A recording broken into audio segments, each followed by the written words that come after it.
All right, and we'll just jump right into it. No news?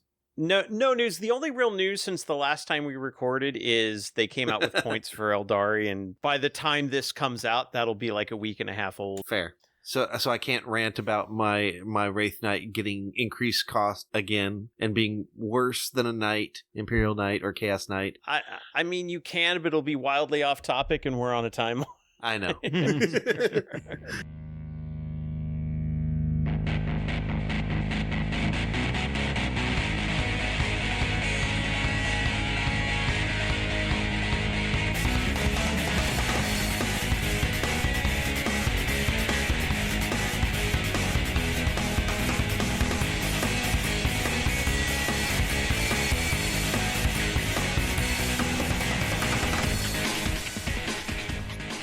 Welcome to Preferred Enemies, the Warhammer 40k podcast that can taste colors and smell pain. I'm your host, Rob.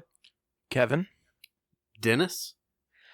We don't have Richard at the moment. We're hoping he'll be able to join us. We're recording on a bit of an off day. And the reason we're recording on a bit of an off day is because we have something special to talk about, and that is the new Emperor's Children Champions of Slaanesh box set and accompanying codex. Oh, I thought we were going to say that Lehman Russ was announced.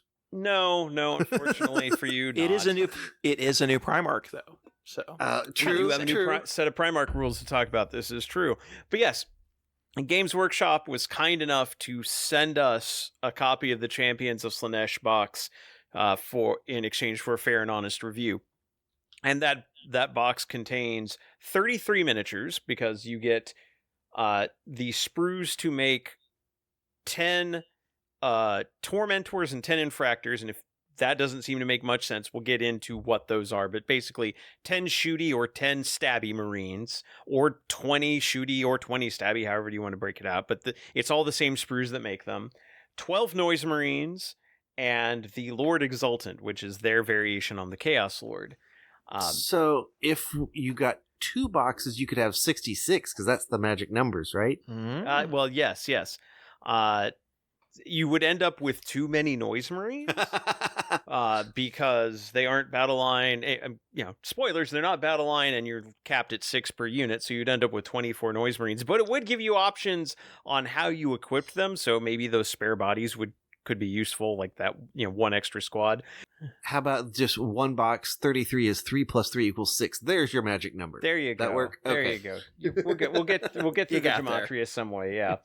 Now you'll note we did not mention Fulgrim, Lucius, Flawless Blades, any of that. We don't have like the Combat Patrol. These are just like the models that were in the Champions of Slaanesh box. I will say, these models, they're beautiful. I mean, they're well designed. They feel like a modern, like they are up there with the design of like the new Chaos Legionaries, like when they did that refresh. Mm-hmm. And they're, the proportions are right. I've compared them to the size of my existing Noise Marine models and other my older Chaos models, and it's like, don't ever mess with me and my son again.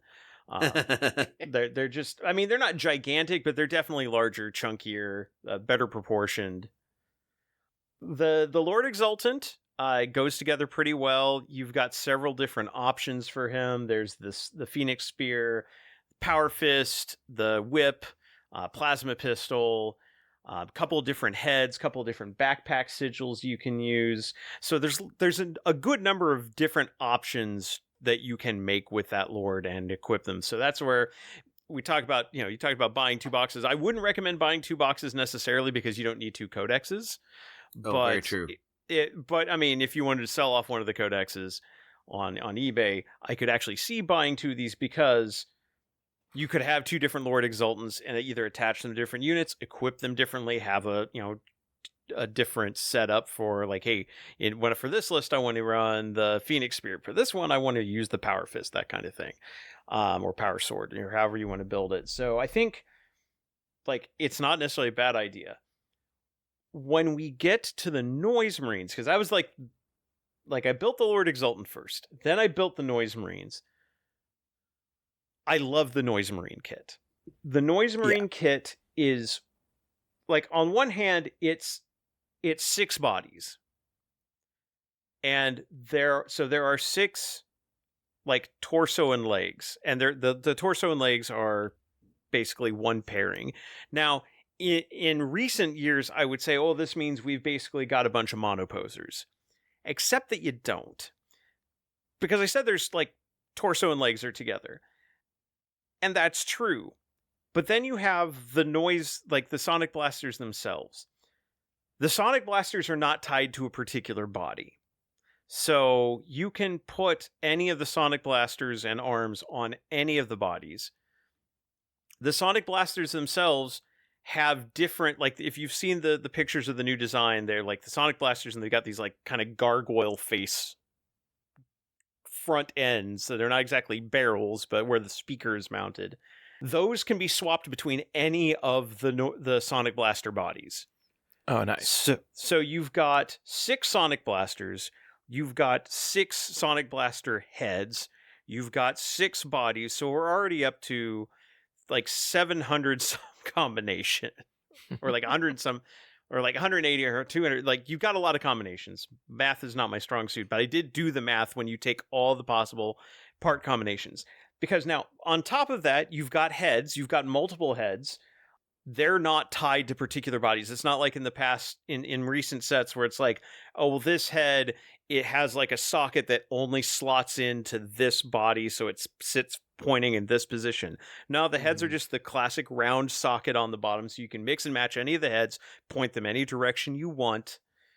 So then there's more options. Then you've got the backpacks that have the big speaker mounts on them. Well, there's 6 speaker fronts, and there's 6 speaker, like 6 backpack backs. Those are also completely interchangeable. They're not tied to a particular backpack. So you can have, like, there's 36 possible backpacks you can make. And then on top of all this, you can have there are 2 Blastmasters on the sprue that also have interchangeable speaker heads. So there's 4 possible Blastmasters you can make. Or you can do a Noise Marine who, like, you can do the Lord with a Screamer pistol and a Power Sword if you want. I don't know why you would. It's a shooting unit, but you can, because this isn't like the old Noise Marines where they were also good at melee, but we'll get to that. So you've got lots of weapon options, lots of body options. I went through the math of all the possible combinations you can have, and I came up to somewhere around like 2 million. There are more possible Noise Marines you can build with this set than there are Noise Marines in the fluff. So the idea that you can you could have multiple Emperor's Children armies out there and not be guaranteed to have the same Noise Marine. And on top of that, like I mentioned, the legs, 2 of the torso leg sets have optional front panels for like the shins. So you've even got variety there. There's so many things you can build, so many directions you can go with the Noise Marines. It's fantastic. It feels like old school 40K. Like these bodies feel interchangeable enough that it's like you could these are a kit basher's dream. They are the exact thing you would want for kit bashing stuff. And I will say the Tormentor Infractor set, equally modular. There's 5 sets of legs. You get 2 per set, so there's for 10 bodies. So you got, like, let's say 1 set of sprues is 5 bodies, and then there's also 5 sets of pistol close combat weapon and 5 sets of bolter, and then on top of that, a couple of options for melt-a-gun and plasma gun. You've got an option for a whip for the Obsessionist, which is the unit champ.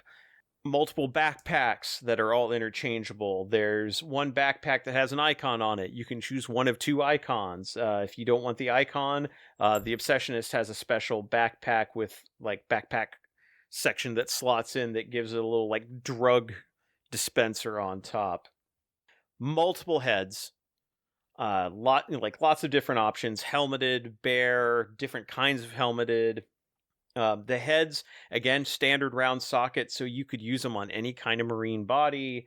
I've seen there are some pictures in the codex, and I think they've also, like, during their preview stuff where they showed like a Terminator who's got one of the heads from the Infractor set. There's a sorcerer whose head has been replaced with one of the ones from the Infractor set. It's like it is wonderfully modular. It really does feel like a throwback to the way things used to be, and yet the poses are still nice and dynamic. There's one set of legs that is just like pacing forward.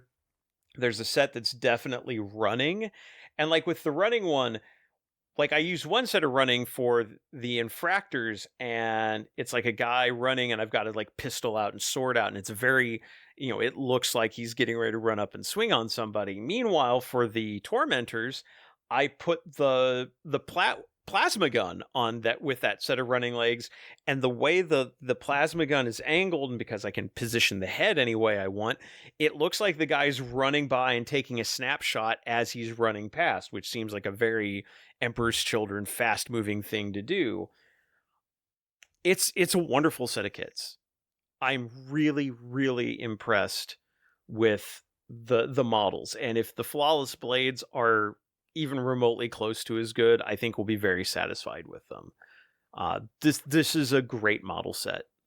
This is a good reimagining. I don't know how that compares to the new it's like when they did the revamped Berserkers, Kevin. I don't know how have those, how modular are those? Very, very similar. Like, kind of in retrospect, I didn't think about it too much at the time because my point of comparison is like the Plague Marines. And Plague Marines are notorious for, you basically can build it one way. Like, this pipe connects to the helmet in this way, and there's, without cutting things and shaving things down, you're building it one way. You might be able to do a weapon swap or something like that, but you were very locked in, like this torso goes with this head, with this arm, and this, this thing. The Berserkers are a lot more modular, and so are like the 8-bound, in that, it's very much like the torso. So with the Berserkers one, because they're almost all running, the body and the legs tend to be connected. So like it's kind of like one piece, and you can put on like the shin plates, and you've got different chest pieces that go on there. And then the arms, it's just a flat spot for the arms. You glue the arms on the way that any way you want. So part of the reason why I was able to, and again, this is stuff I didn't really think about until this conversation right now. Part of the reason why I was able to make my Tau Corn army work so well is very easy to do the arm swaps. It's very easy to take those modular arms and, smooth down a section and apply it to a crisis suit, or to put that on, a fire warrior and make it work, because very modular. The other one that made me think of this too, and I mentioned it at the time, is like the Death Corps of Krieg kits. All the infantry kits are incredibly modular and very easy to be able to swap weapons, to be able to swap positions and like the heads and all that stuff. And it gives you this incredible variety that we've not had in 40K for a while. A lot of the, like a lot of the Thousand Sons or Plague Marines especially, or some of the Sisters models, go together one way, and that's it. Yeah. So it's really nice to see this return to the more modular kits, while also retaining the dynamic posing and the awesome detail that we're getting out of these models. So, yeah, and I was like, with the Tormentor and Fractor set, I was kind of expecting, like, when I got the box and I started opening it, started pulling out the sprues, I kind of expected it to be what we've seen in the past, where it's like, okay, this is not a mono build, but it's a duo build. Like, each body can build one of two Marines, and they're either going to be the melee guy and the arms only socket in one way, or the shooty guy and the arms only socket in one way.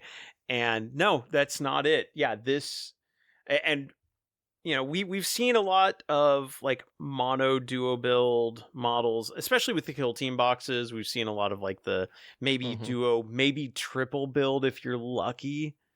But no, this is a return to old school form, and yes, please, more of this, Games Workshop. These are well crafted minis, and I will say, as much as Slaanesh is the excess and all sorts of stuff, I feel like these have a better level of detail, in the sense that it's more like, it's still got like the bits of like extra flair that you would want like a Chaos Space Marine to have, but it doesn't feel quite so overdone, which is weird to say about Emperor's Children. You would think if there was an army that was going to be more overdone than anyone else, it would be them. But no, it's like there's like on the leg pieces, because like I'm in the process of as of time of recording. By the time this is released, I will have these done, and you will probably see them on our Blue Sky page. But yeah, the progress so far looks great, by the way. Yeah, but like today I've been doing like all the gold details, and it really hasn't been that much. There's some detail around like the bottom of the shin guards, or maybe the top of the shin guards, or like at the top of the thigh pieces, but not a ton. And it's not like some of the Chaos Space Marine like Legionaries where it's like these arrows that go like all the way down the leg or something like that. No, it's actually somewhat understated. Now, a couple of them will have like little speaker grills built into their legs or things like that, but it's not obnoxious. And yet, like the Noise Marines, like the speaker mounts are these gargoyle heads, and the guns have these like gargoyle faces. So it's like it feels appropriately Baroque, but it doesn't feel overdone. So it's just I think it's the right balance of dynamicism and design and modularity. Like honestly, A+. I have no complaints about these models. Not a one. They're not even as finicky as they're not as finicky as the Eldari models. They do give you extra pieces that you can attach for like more little drug canisters or things like that. I chose not to. I'm like the kind of person who, like, when I built my Typhus, I was like, no, I don't want all the flies around them. That's just way too much. That's more than I want. You want your Emperor's Children to be straight edge? Well, I mean, some of the torsos are like there's one pair of legs that already has like an ampule of medicine on one side and a syringe strapped to the other, just like sculpted onto it. So no, they are not straight edge. But it's like do you want to throw the extra little gubbins on there? You can, but I didn't, and they look fine. Like they're absolutely fine. So yeah, this is a fantastic model release. And like what we've seen of the other things that they've shown off look beautiful. Fulgrim looks absolutely fantastic. Lucius looks suitably hideous. The flawless blades, like I said, there's a couple of the aesthetics I don't like, but the other sculpts, which you do get to see in the codex, I do. I think they look You don't great. like the cone heads? I don't like the cone heads, but there are several that don't have cone heads, so I'm good with that. I'm fine with that. And I was just sitting here one night, just like watching videos and just clipping away on parts and like doing Noise Marines. Like, I'll clip out, like I'll make all the sonic blasters that I want, and then I'll attach them. Like I'll just start pick this torso and this backpack and this backpack backside and this sonic blast. Like it makes assembly really, like, you can almost assembly line it. It's just that good. So yeah, no complaints about the models themselves.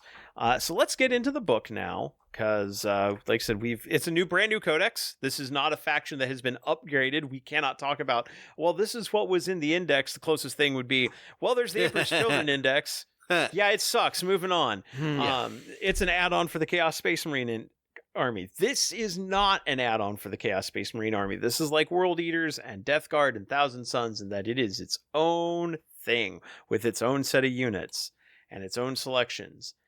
Now, if you don't know what the Emperor's Children are, if you are new to this, or if you are like, I've heard the name, I know they're kind of Slaanesh-y, but I don't know exactly what that entails.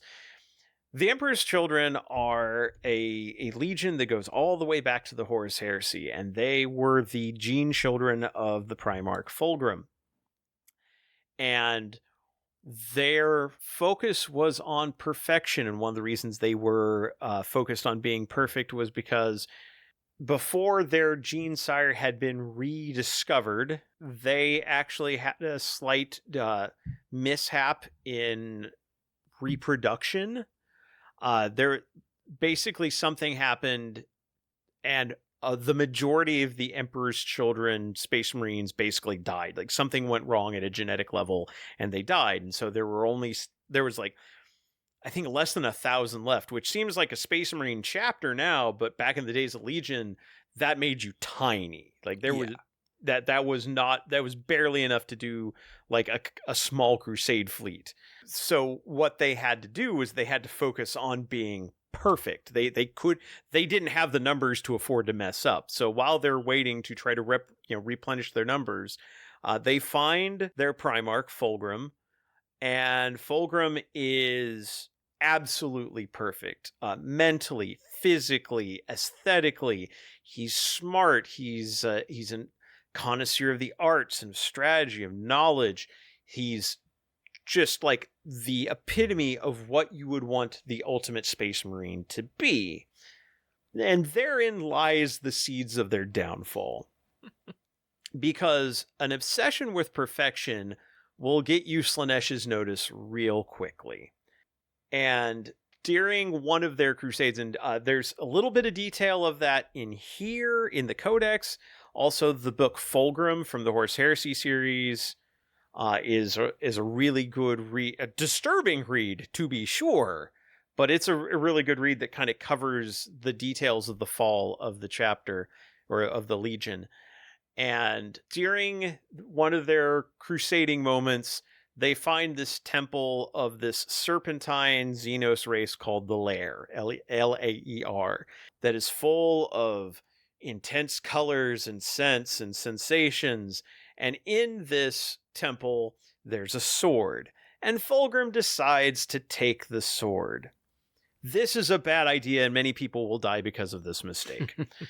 The sword starts talking to him and slowly corrupting him, because turns out the Lair were followers of Slaanesh, which at this point no one in the Imperium knows about or believes in, because it's the Great Crusade and we haven't told anybody about demons yet. And over time, Fulgrim, and by extension the rest of his chapter, or the rest of his legion, I keep saying chapter, the rest of his legion, and the normal humans who are included on the fleet as well, start slowly going mad. They start becoming more and more obsessed with perfection in all things, to the point where it gets obsessive and gross and disturbing. And it's not long until Horus, due to other shenanigans, ends up turning traitor against the Imperium, and Fulgrim is right there to join in, and things go very badly for the entire Imperium. As the Horus Heresy goes on, the depravity of the Emperor's children just gets worse and worse, and at some point, Fulgrim fully ascends to demon primarchhood. Then the rest of his legion just goes over the cliff and is just completely falls to chaos. And specifically falls to the worship of Slaanesh, the chaos god of excess. Now, a lot of people tend to think of Slaanesh as being the sex god, and while that's certainly an aspect of Slaanesh as far as like desire and lust, that's only a small fraction of it. And they do get into this in the codex, like it's the desire, like the chasing perfection to an obsessive, insane level, the desire to feel all the sensations, and the next sensation you feel has to be stronger than the last one. Like you're never getting enough. So they're chasing the next big thing. Yes. It's like being in permanent FOMO. That's actually horrifying. That's a terrible way of describing it. I would say it can't just all be about sex. You got to include the drugs and rock and roll in here too. Oh, like, yeah. And in fact, one thing they don't mention in the codex, but does get mentioned in the Horus Heresy, specifically like the Siege of Terra books as well, is that while the Emperor's children are around during the Siege of Terra, they're really not doing much to siege the palace themselves. They're running around in like the surrounding cityscape, rounding people up and refining them into drugs. You mean refining them into drug users? No. They're turning the people. Nope. They're turning the people into drugs. And like they're one of the first ones to bolt when things go bad. Over time, Fulgrim, who has become fully transcendent into demonhood, gets bored of leading his legion and just kind of flitters off into the warp to chase after more sensations, leaving the rest of the Emperor's Children Legion leaderless. And it's not long before a whole bunch of warlords, all chasing after their own particular obsessions, fracture into 1,000 war bands.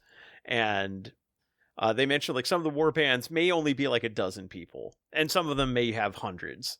But like they're just all obsessed with doing their own thing and chasing after their own wants and desires. And so they are a legion that is completely devoted to chasing after personal excess, and that can take many different forms. And also they've come up with some very unique weaponry that feeds into that, like Noise Marines, who have these sonic blasters, because Noise Marines have been altered to the point where normal sounds just don't do it for them anymore. And there's several points in the fluff section of the book here where they talk about like Chaos Lords or Noise Marines, where it's like they can be in a battle, and of course there's loud explosions and bullets and energy weapons being fired, and all they hear is like it's just like it doesn't register to their minds anymore. It's just background noise. They need louder, they need more, to the point where they can make things so loud as to, burst people, to make tanks crack open. Like putting too much blood in a balloon. Yeah. Like this description of what they use for ammunition for sonic blasters. The rune-bound canisters that provide a sonic blaster with its ammunition contain substances that are exotic and bizarre in equal measure, from the compressed final scream of an exploding Satan shard to the tortured spirit stones of an extended Eldari family, from the rage of an enchained demonic entity to the bio-vibrations of sentient scum scraped from the skulls of captured sorcerers. These substances can be vented in short riffs that shred flesh or protracted screams that puncture the soul. I mean, if you haven't listened to a Satan shard being killed on vinyl, have you really heard it? I haven't. I just prefer analog. It's just got a richer depth to it. It's got a richer, more ohms. Yeah. And so, yeah, that's kind of gives you an idea. I mean, they still have like the standard things. They have, Terminators. They have troops that just use bolt guns, although they talk about how they're obsessive with their bolt guns to the point where they'll like fetishize them, in the sense of turning them into religious fetishes, not in the sense of getting on with their bolt guns. But I mean, look, you don't yuck anyone's yum. I think it's safe to yuck the yum of the Emperor's Children. Okay, that's fair. You know what? That's fair. If you get to this level and you're like, you know what, this seems reasonable, you should. No, it doesn't. You should seek help. I mean, let's not get. You're gonna get a little Buffalo Bill there if you keep that up. The Emperor's Children are terrible people, and the thing is, like when we did our World Eaters Codex review for 9th edition, like we talked a lot about how the World Eaters are like the most tragic of like the Chaos Legion, especially the God-specific ones, because really they were just chasing after their Primarch's acceptance and praise, and a Primarch who already, like even before he fell to demonhood, wanted nothing to do with them and hated them all, and they were just trying to please him and be like him. And the what the Butcher's Nails do to the World Eaters is just absolutely terrible and tragic, and destroys what otherwise could have been like good, like really good soldiers. Mm-hmm. There's no sense of tragedy here. These people they chose this willingly. Yeah. Because they wanted to. This feels like the Dark Eldar of the Chaos Space Marines. Yes. Yeah. I think that's a very good comparison. And really, of the four God-specific, I would say these are absolutely the least tragic. Because if you think about the others, the World Eaters we've just talked about, the Death Guard, yes, like Mortarion did, they did turn traitor, but then they were on their way to Terra. The ship gets bestilled in the warp because Typhus wanted it to happen. and like they're all dying of plague in the warp, and Mortarion is basically forced to make a deal with Nurgle to like, yeah, we'll accept your gifts if you'll just stop stop trying to kill my children. And so like they were betrayed and became the Nurgleized Death Guard, you know, through a tragic series of events. Obviously the Rubric Marines are like the worst example. Yeah. It's like none of them asked for that. What, you didn't ask to be turned to a pile of dust in a sealed armor suit? Yeah. And then, of course, what happened to them even before that with, like, the Space Wolves attacking Prospero was all Horus screwing with the Space Wolves. And Magnus did mess up. The whole did Magnus do anything wrong? Yes, but it was well-intentioned. Yes, but not nearly as much wrong as other people did. Right. It's like, did Magnus do something wrong? Yes, but he meant well. And then things got really bad right afterwards. This is not that. This is Fulgrim. And in fact, you read the Horus Heresy book for Fulgrim. He has several off-ramps, and he takes none of them. Well, I'm just thinking about the sword, Rob. I mean, to me, that just sounds like the GM put a treasure at the bottom of a dungeon. Who wouldn't take it? Yeah, the cursed sword. Everyone does love a good cursed item. And the thing is, that cursed sword is still kicking around, but it's not Fulgrim who has it. It's Lucius. He gave it to Lucius, who is also bad. And they did revise Lucius's lore a little bit in this. So Lucius the Eternal, it was a captain in the Emperor's Children during the time of the Great Crusade, and he was obsessed with perfection, specifically perfection in being a duelist. And he would wear his scars with pride to the point where he started associating pain with victory. Warning bells should be going off, but I got to admit that when you started that sentence and you said he was focused on being a duel, I thought you were going to say something else, but anyway. I mean, because he's also that, but anyway. Yeah. Duelist, got it. That's Duelist, what you said. Yes. And so eventually Lucius is killed by a Lord Commander Sirius. And over time, Sirius turns back into Lucius. Like, Sirius becomes Lucius, and all that is left of Sirius is a face on Lucius's armor. And so now it goes into the fact that whenever Lucius dies, he comes back.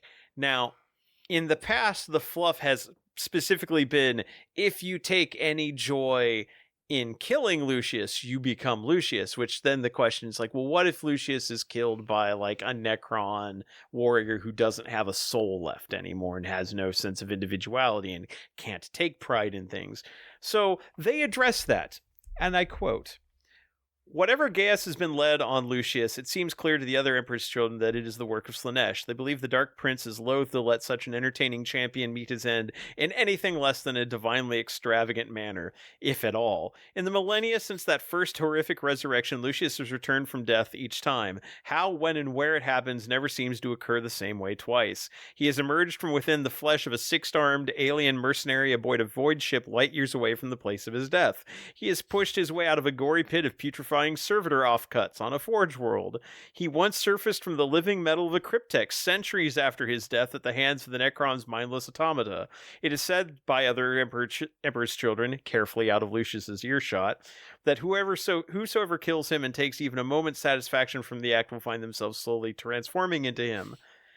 Whatever the truth, there are tormented faces upon Lucius's armor that he doesn't recognize, deaths he cannot remember, and lifetimes between extinctions that he cannot account for. Lucius does not know how many times he has died. Each time he returns wears away his fragile sanity, but more so at his pride. However painful his return is to the individual he subsumes, the swordsman cannot escape the knowledge that it was a foe he did not kill with his own skill. Lucius is forever denied the chance to prove his superiority against them, and the thought enrages him."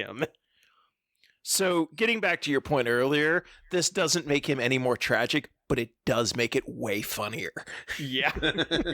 I like the idea that every time Lucius comes back, it's because he's a fail son. Ouch. and and he can't ever do anything about it. And so I like the idea that it's like, well, it's a rumor that the Emperor's children have that it's pride in killing him that makes you become Lucius, but not necessarily. It seems like it's mostly just Slaanesh messing with him. It's Slaanesh messing with because it's funny. Yeah, that's so much better. But also, it's like I don't like how you died. Do it again. Make it better. That's really what it comes down to. Like the fluff in this is suitably disturbing. They talk about the flawless blades who are such awesome fighters that clouds of demonettes will follow them around and cheer them on. And if they ever fail to provide a good show, the demonettes will pop into real space and kill them. So it's like the demonettes will give them gifts and like enhance their abilities, but if they ever fail to entertain the demonettes, they'll die. That's pretty funny. So now let's get into that. That's kind of the fluff, the background of the Emperor's Children. So let's talk about how this army plays on the tabletop. When they first announced this, one of the notes they made was that the army rule would allow you to like fall back and advance and still shoot or fight, but there would be restrictions. They didn't really tell us what those restrictions were. So now we know what they are. The army rule for Emperor's Children is Thrill Seekers. If your army faction is Emperor's Children, this unit is eligible to shoot and declare a charge in a turn in which it advanced or fell back. But when doing so, it cannot target a unit it was within engagement range at the start of the turn. It cannot target a unit that was the target of another unit's charge or attack this phase. So, you can advance and shoot, you can advance and charge all you want. If you do so, you can't double up something. So let's say you've got 2 units of Noise Marines and they both advance and shoot. They cannot shoot at the same target. If you have a unit that, like if you have Noise Marines and somebody engages them in close combat, you can fall back, but you can't shoot at that unit. You got to shoot at somebody else.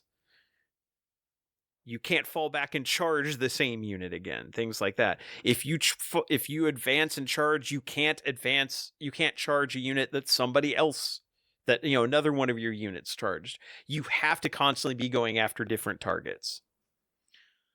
So we're gonna talk extensively about some of the armies that this faction will struggle against, and I think this is a big part of why they're going to struggle against, like, for example, larger elite armies such as like Custodes or Knights or things like that, like Monster Mash lists, simply because to make the most use out of this, you need to be going up against a lot of small targets.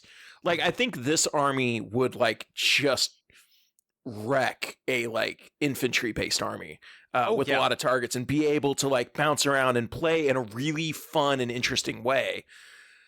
You're going to have matchups where there's only going to be 2 targets left, and like you're not going to be able to get the full benefit out of that rule because you can't advance and charge and shoot and double up on some of these targets. I get why they put the restriction in there, but it's going to create some interesting matchup problems, I think.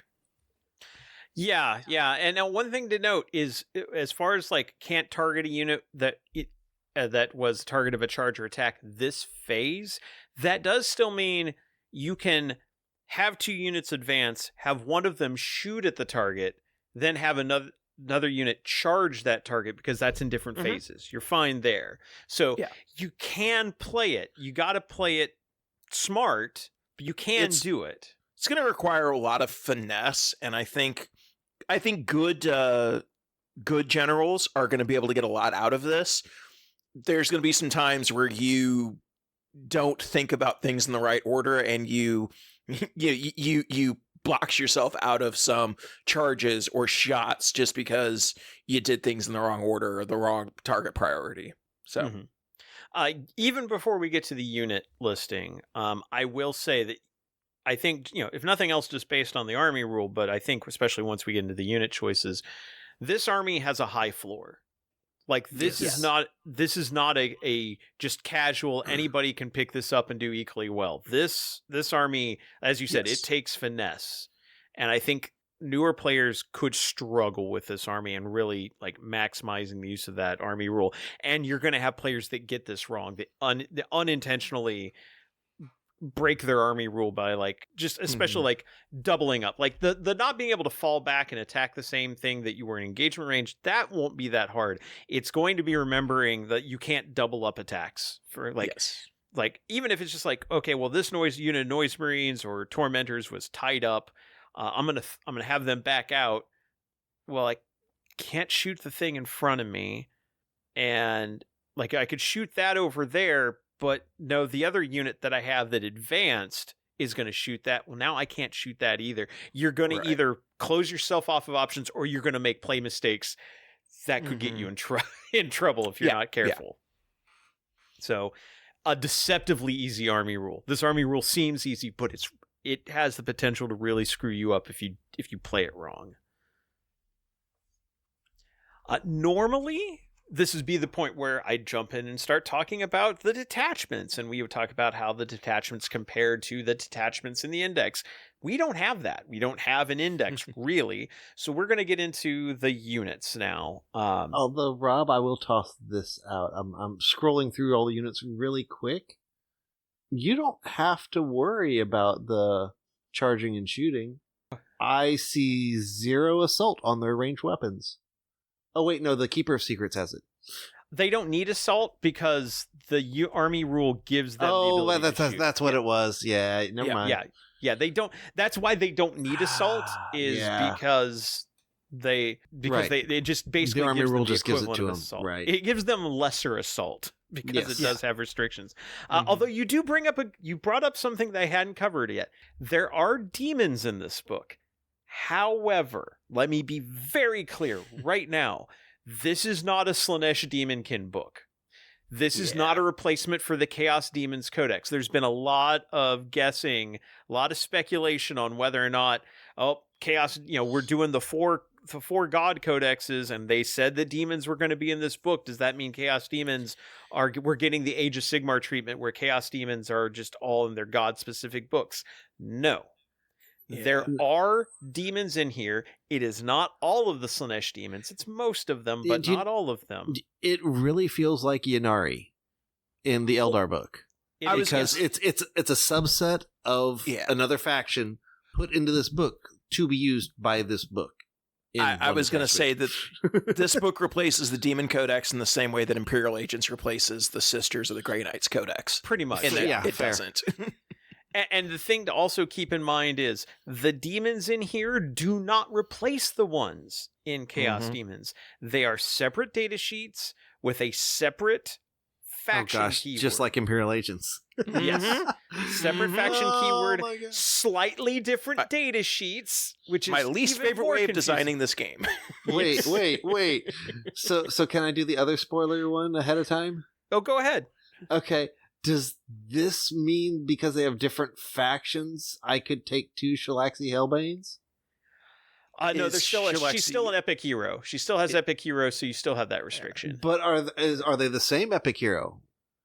They are the same name. Okay, so it goes by name, not the whole thing. Oh, okay. I believe so. Yeah. I was trying. I know. I gotcha. However, I will say that theoretically, you could take.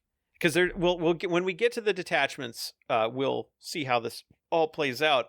But assuming that the Chaos Demons Index is going to be updated, so instead of requiring you to have Lucius as your warlord, it's just if you are playing Emperor's Children, you can ally in Slaanesh demons.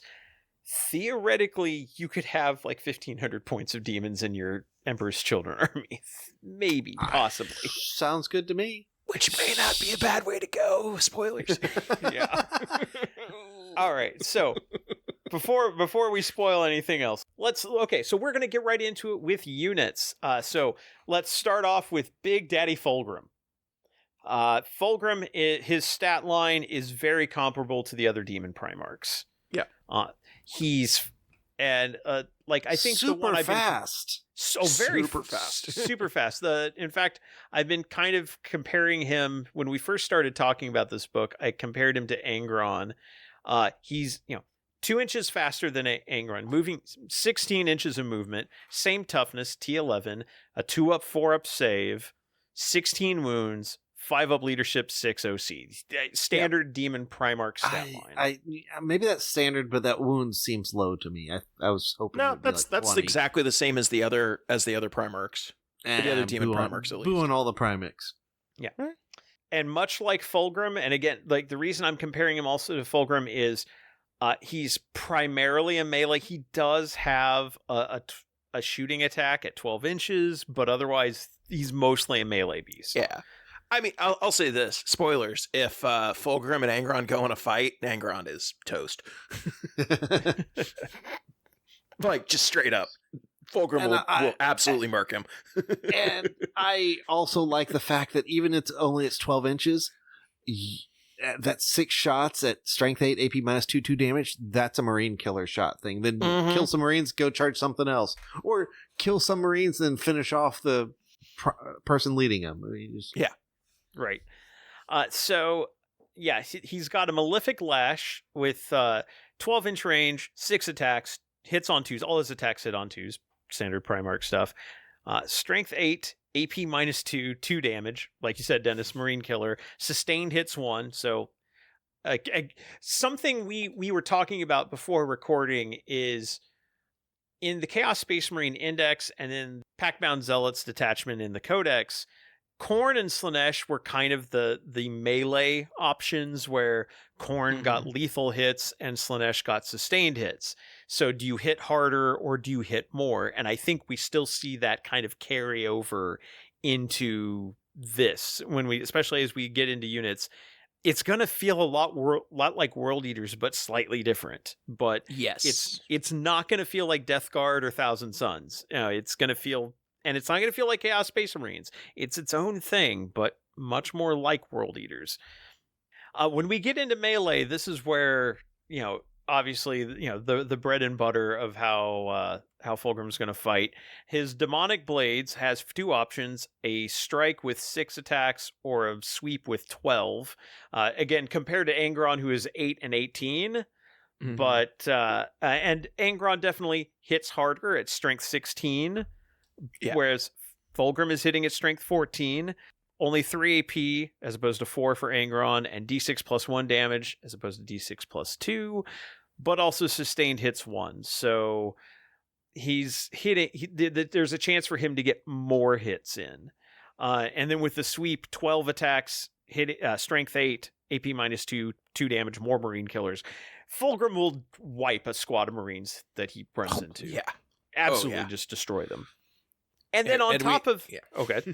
And then we haven't got to his best abilities. Well, on top of that, he's got his tail, which gives him extra attacks. 6 extra attacks. Not quite as strong. Strength 6, AP -1, 1 damage. But if something survives against Fulgrim, and that's... depending on what you hit, that may not be likely. Right. But if something survives against Fulgrim, against any of his attacks, like you might have a squad survive the shooting attacks. Maybe you have more than 6 bodies. Maybe you have 3 wound terminators in the unit, something like that. That's where his ability Demonic Poisons comes in.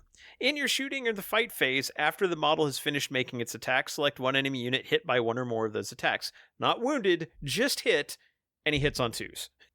Until the end of the battle, that enemy unit is poisoned at the start of each player's command phase. Each player's command phase, mind you. Not once per battle round. Roll a d6 for each poisoned enemy unit on the battlefield. On a 4-up, that unit suffers d3 mortal wounds. If he touches you, you have a 50-50 shot to take d3 damage every turn. Yeah, and the way it's worded, it doesn't go away when he dies. You're still poisoned. No. Yeah. No, poison doesn't go away, man. That's awesome. And then on top of that, much like Angron, he has a choose one of these 3 abilities. Let's be fair. He has these choose 3 abilities. There's one obvious choice. No, there's some. All 3 have uses. Sure, but there's the one obvious choice that you're going to use 90% of the time. I just find it interesting that you are choosing it on your opponent's command phase. So if you go second, you won't have it until if you go first, you won't have it until bottom of 1. Right, but I think that's the thing about all of these. This is the difference between. Yeah, this is the difference between Fulgrim and Angron. Angron picks his at the start of your charge phase, and all of them are force multipliers for your world eaters. Including himself. He is a friendly unit within 6 inches of himself. But Fulgrim does not give a damn about the rest of the Emperor's children. He is here for his own good and his own pleasure. And so at the start of your opponent's command phase, you choose an ability, and you have it until the start of your opponent's next command phase. Those 3 abilities are Beguiling Forms. You are -1 to be hit. Which is always good. All attacks. Fights First, which is Demonic That's Speed. That's it. That's the one you're going to use. I would say it depends. Turn 1, if your opponent's more of a shooting army, I might take Beguiling Form. And also, if you're already locked in combat, you're the defender, you're going to fight first anyway. I mean, unless somebody charges, but I mean... Sure. Yeah. He should be killing everything. Yeah, but like, I think the Fights First is an amazing ability for him. And like I said, that's why, in my opinion, in like a straight up fight between him and Angron, that's why he kills Angron. Because he'll get to go first, and when he hits, he poisons him. He'll kill Angron. The only difference is Angron has a possibility of coming back. Fulgrim will not. Sure. And then the final ability, which I think is the least impressive of the 3, is Enthralling Hypnosis. A 6-inch aura of enemy units have to make a leadership test if they try to fall back. If they fail, they stay where they are. Yeah. I like this ability, but I don't understand it on him. Yes. Because the only stuff you would want really not falling back is stuff that you'd be afraid would shoot at you, I get, and he's going to kill everything unless it's a big creature or something, or a big horde. So big horde maybe, but big creatures can still shoot because of big guns never tire. Vehicles still shoot because big guns never tire. It's just... And I'm going to make this comparison a lot, so just, sorry listeners. In the World Eaters Codex, Exalted 8-bound have that ability, where it's like, okay, if you want to try to fall back, you have to make a roll, and you can't. This would have been a much better ability on, like, say, Flawless Blades, where you might actually be locked in combat here. Yeah, it's weird to have on Fulgrim because, as you mentioned, I can't really think of the scenario where it's that useful. So. Yeah, so for me, it would be Beguiling Form, or if somebody you think might charge him, Fights First. Yeah. It basically, Fulgrim has 2 meaningful abilities. They're both good, and then he's got a third one that's like, sure, I guess. Moving on from our Demon Primarch, who also, I'm just going to put this out there ahead of time, and you'll figure out why later. Fulgrim is a must-take for this army. Yes. Absolutely a must-take. Which does make him different from Angron in that you can build a perfectly viable World Eaters list without Angron. Yes. I don't think you can do so without Fulgrim, not at this point. But we'll get to that later. Yeah, I would agree with that. So I will co-sign that statement. Yes. Moving on, let's get to Lucius the Eternal. Lucius does return with a better stat line. He's faster, he's tougher, he's got better saves, and he plays somewhat differently than he did before. He's always been, again, a duelist. He's always been a character killer. Like, that's been his thing. So now, 8 inches of movement. He's very fast. T5, 2 up, 4 up save, 6 wounds, 6 up leadership, OC1. He has 2 weapons, the Blade of the Lair, which is his precision blade. That's the sword that made Fulgrim go bad. He still has it. 6 attacks, hitting on 2, strength 8, AP -3, 3 damage. That's going to mess a character up real bad. Yeah. Yes. I mean, it doesn't have anti-epic hero, but yeah, it still mess up a character. Yeah. And then the Lash of Torment, 10 attacks, hitting on 2, strength 4, AP -1, 1 damage, sustained hits 1. It's basically the equivalent of giving him a strike or a sweep, since they're 2 different weapons. He can't attack with both. It was nice when he could attack with, or like the whip was one of his extra melee or ranged weapons, or the whip if it was extra attacks.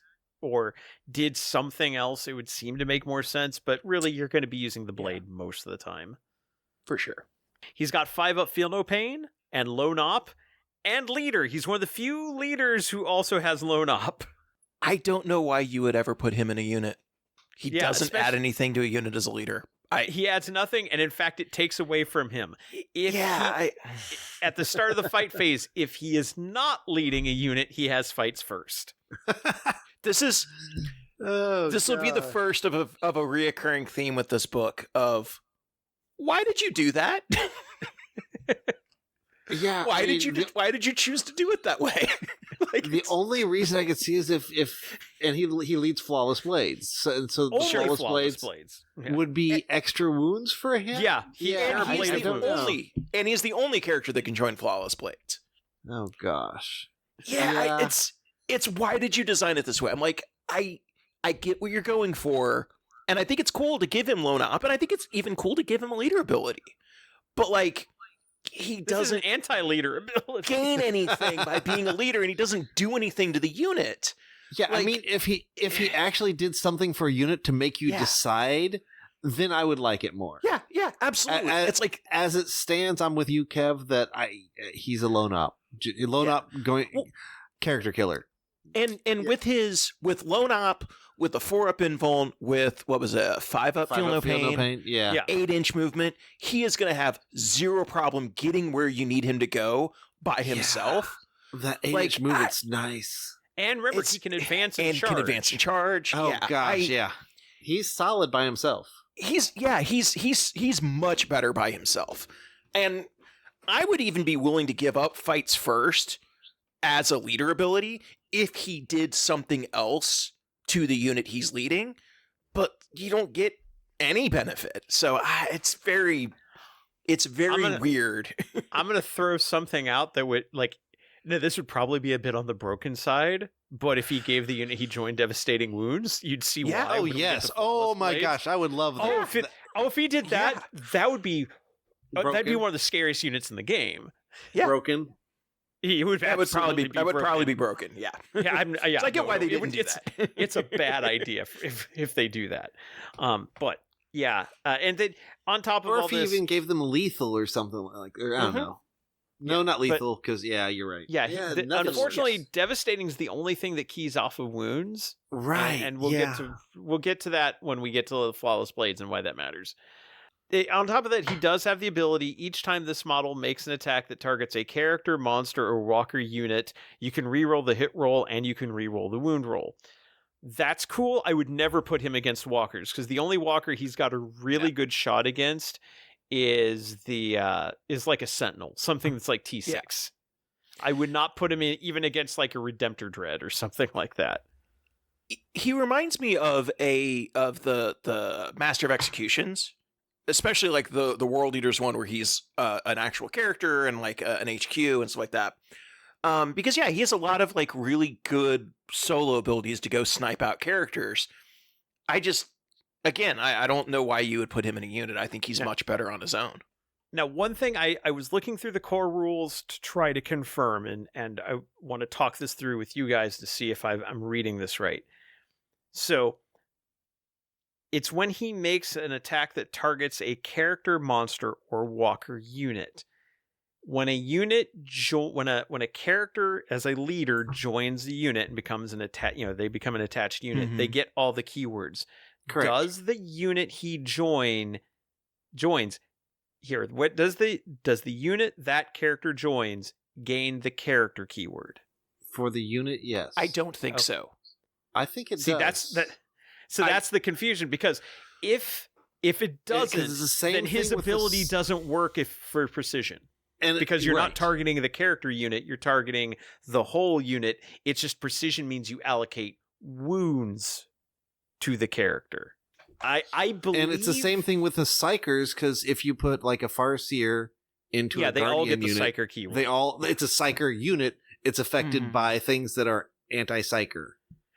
But there are units where there are units that are mixed models where only one model in the unit explicitly has the character keyword.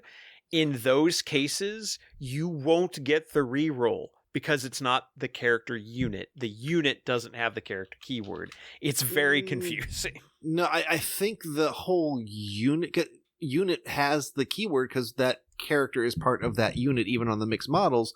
But if something says a character model, then it wouldn't affect the unit, only that character. Unlike other epic heroes and normal characters where the character is the unit, and the model. Okay, here we go. It's under keywords. Some units contain models that have different keywords. While this is the case, such a unit is considered to have all the keywords of all of its models, and so it is affected by any rule that applies to units with any of those keywords. Remember, the attacks are made against units, not models. Example, as Dennis pointed out, a psyker attached to a unit has the entire unit is considered to have the psyker keyword, so anything that's anti-psyker would treat the whole unit as psyker. If a rule only applies to models with a specific keyword, it only applies to models in such a unit that have the correct keyword. That's where it gets tricky. Yeah, because that makes sense, because like if there are some models that have like anti-character 3-up or whatever, that would affect the whole unit. Would that affect the whole unit though? Yes. I don't think it would. Yep. So character. Technically, when a character joins a unit, the whole unit has the character keyword. Okay. Correct. So in that case, Lucius gets his rerolls whether he's using precision or not. So if a character's leading a unit, if you just want to kill the unit first, you can use the Lash of Torment and still be rerolling hits and wounds. Mm-hmm. Which is weird, but yeah, so that's why I kind of want to walk this through. I was pretty sure it would still work because the character is like the unit is considered a character unit, which is one of the oddities of this system with like the sharing the keywords with character being a keyword. It does make sense because they're a bodyguard unit for a character, so in essence that is a character unit because they're all helping the character. True. That tracks. Yeah. All right, so and also one thing I did want to point out, if you have played Lucius in the past, as I have, I love playing Lucius, he doesn't have a Doom Siren anymore. He doesn't have his like torrent sound gun anymore. He's all melee. In fact, he is all melee. And in fact, Doom Sirens, apart from one unit that uses it completely differently, and no, it's not the one you're thinking of, are gone from the game entirely. Like Bob the Janitor's, who I'm thinking of. Well, maybe he's got a new set of armor because that might be it. But I think this is an interesting time to point out as well. Something that Dennis said earlier, like when we were talking about this off recording. This is pretty much a new army. Yes. Like even the units that are holdovers don't operate the same. There are things in this that were in previous versions of the game, but they do not operate the same. They do not have the same roles. They don't do the same thing that you did. So this is pretty much a start from scratch, brand new army. Yeah. Much more so than like World Eaters or Death Guard or Thousand Suns were, which I find very interesting. Yeah. Now this is a very different beast. Moving on, now let's get to some generic characters. We have the Lord Exultant, which is your Chaos Lord equivalent, and basically fills the same kind of spot as you would expect for a Chaos Lord. Again, faster. Everything in this army is a little bit faster than the Chaos Space Marine equivalent. So 7 inches of movement, 4 toughness, 3 up, 4 up save, 5 wounds. Again, pretty comparable to a Chaos Lord there, apart from the movement. Weapons can include could be a bolt pistol. Well, you'll always have a bolt pistol. You never replace the bolt pistol. It's always there, and in fact, the model has the bolt pistol like in a holster on its back. And so if you have a screamer or plasma pistol, that's a second pistol. So you can have 2 pistols. Plasma pistol is standard plasma. You can supercharge it and make it hazardous to do more damage. And then there's the screamer pistol, which is basically an ignores cover pistol that does 2 damage. So basically a little bitty sound blaster. I like the concept of the screamer pistol, but I think I'd stick with the plasma. Yeah, I think the plasma is just the better. Yeah. And at 12 inches, cover's probably not going to be that big a thing. You've probably got a clear line of sight to somebody. The only reason I'd use a screamer is if I thought it looked cool. Yeah. I mean, Probably does look cool. They I do mean, it look probably cool, does, but it's so much worse than a plasma pistol. Yeah, because it's like, I mean, now it is 3 shots. I'll give it that. Strength 5, AP -1, 2 damage. It's not bad. It is a marine killing pistol, but a plasma pistol is just going to give you more punch against more targets. Yeah, and the AP -1 is nice, but not enough, while the plasma can give you the AP -3, which, yeah. As far as melee options, you've always got a close combat weapon, and then beyond that, you can have Phoenix Power Spear, which you can change out for a mastercrafted power sword or a screamer pistol. Never trade the spear for a screamer pistol. Wait, you know and what this then- means? You could have 3 screamer pistols. Now, one thing you might trade the plasma pistol out for, though, you can trade for a power fist or right. a rapture lash. Okay, Yeah. so the plasma pistol doesn't swap for the screamer. No, it Got doesn't. it. No. No. So that would be a reason potentially to take it. Like, well, actually, no, you can't, because I was saying you can't go with noise marines. I would say like 2 pistols isn't a terrible loadout if you're like dealing with like a shooting unit, because again, advance and charge and like some of the stuff with like being able to target different things. But no, you probably wouldn't do it that way. Yeah.